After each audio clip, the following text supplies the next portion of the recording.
Hi hello வணக்கம் மக்களே. Big Boss season 9ஓட இன்னைக்கான முதல் ப்ரோமோ வந்துருச்சு. எந்த ப்ரோமோவை பார்த்தீங்கன்னா, இந்த வீக் 2 பேர் எவிக்ட் ஆகி போக போகிறாங்க. அது யாருன்னு தெரியலை. பட் 3 பேரை வச்சு செஞ்சிட்டாரு விஜய் சேதுபதினு சொல்லலாம்.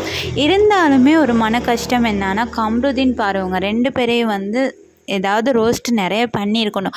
ஏன்னா போன வீக் எஃப்ஜே வியானாவை 2 எபிசோடுமே வச்சு செஞ்சார் இல்லையா? அதே மாதிரி ஏன் கம்ருதீன் அண்ட் பாரோ இந்த மாதிரி கேள்வி கேட்கல அப்படிங்கிறது சுத்தமாக மக்களுக்கும் புரியலை, எனக்குமே புரியலை தான். இல்லை கம்ருதீன் பாருவுக்கு Vijay TV, Colors TV, Bigg Boss team support பண்ணிட்டாங்களான்னு தெரியல. இப்படி சப்போர்ட் பண்ணி ஒரு தப்பான ஒரு விஷயத்தை என்கரேஜ் பண்ணுறது இந்த ஷோவுக்கும் நல்லதில்லை, பார்க்குற மக்களுக்கும் இரிட்டேட்டிங்காக இருக்குது அப்படிங்கிற ஒரு விஷயம் உண்மையான ஒரு விஷயமா இருக்குது.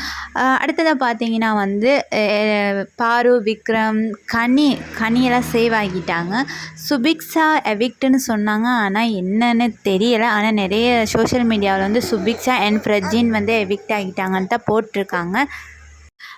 கன்ஃபார்மாக பார்த்தீங்கன்னா சாண்ட்ரா, எஃப்ஜே அண்ட் பிரஜின் இவங்க 3 பேரையும் வச்சு ஒரு பயத்தை காட்டி யார் எவிக்ட் ஆகியிருக்காங்கன்னு பார்த்தா பிரஜின் எவிக்ட் ஆகியிருக்க நிறைய வாய்ப்புகள் இருக்குது. ஏன்னா ஓட்டிங் லிஸ்ட்லேயும் பிரஜின் லாஸ்ட்டில் இருக்காருன்னு தோணுது.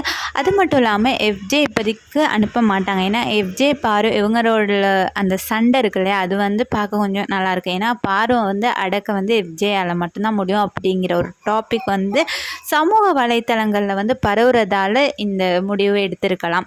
என்னை பொறுத்தளவில் சாண்ட்ரா அண்ட் பிரஜின் 2 பேரையுமே வெளியில் தூக்கி போட்டுடணும். அது மட்டும் இல்லாமல் ரம்யா நேற்று போகிறேன்னு சொன்னாங்க. அப்புறம் டோர்லாம் ஓப்பன் பண்ணியுமே அவங்க வெளியில் போகல.